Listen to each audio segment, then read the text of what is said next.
ఇజ్రాయెల్‌కి సంబంధించి ఏదైతే మిస్సైల్స్ దాడి అనగానే అంత పెద్ద ఎత్తున సైరన్స్, అదే అలర్ట్ సైరన్స్ వచ్చేసినాయి. అందరినీ బంకర్‌లలోకి వెళ్ళిపోమన్నారు.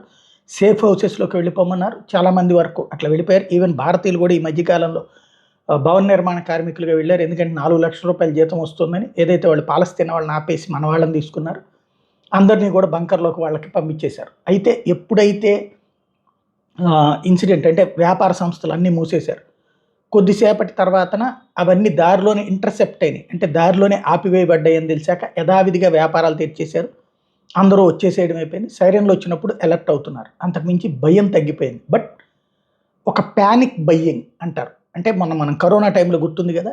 ఏది దొరికితే అయన్నీ కొనేసుకొని చివరికి బిస్కెట్‌లు, కుక్క బిస్కెట్‌లు కూడా కొనేసుకొని తీసుకెళ్ళిపోయారు. ఒక్కటి కూడా లేకుండా. అది మన దేశంలో కంటే విదేశాల్లో ఎక్కువ జరిగింది. సూపర్ మార్కెట్‌లన్నీ చివరికి ఎలకల మందుతో సహా కొనుక్కుపోయారు. ఆ టైంలో అంత పానిక్ అయిపోయారు. ఎన్ని సంవత్సరాల తర్వాత మనం బతుకుతామో తెలీదు అని చెప్పేసి ఉన్నంత వరకు ఏది దొరికితే అయన్నీ పట్టుకుపోయినటువంటి సిట్యుయేషన్. అట్లాంటి పానిక్ బయ్యింగ్ ఇప్పుడు ఇజ్రాయెల్‌లో నడుస్తోంది. అక్కడ ప్రభుత్వం అంత కంగారు పడక్కర్లేదు. మనకి నిత్యావసర వస్తువుల కొరత లేదని చెప్పి ఇప్పుడు వాళ్ళని కన్విన్స్ చేయాల్సిన పరిస్థితి.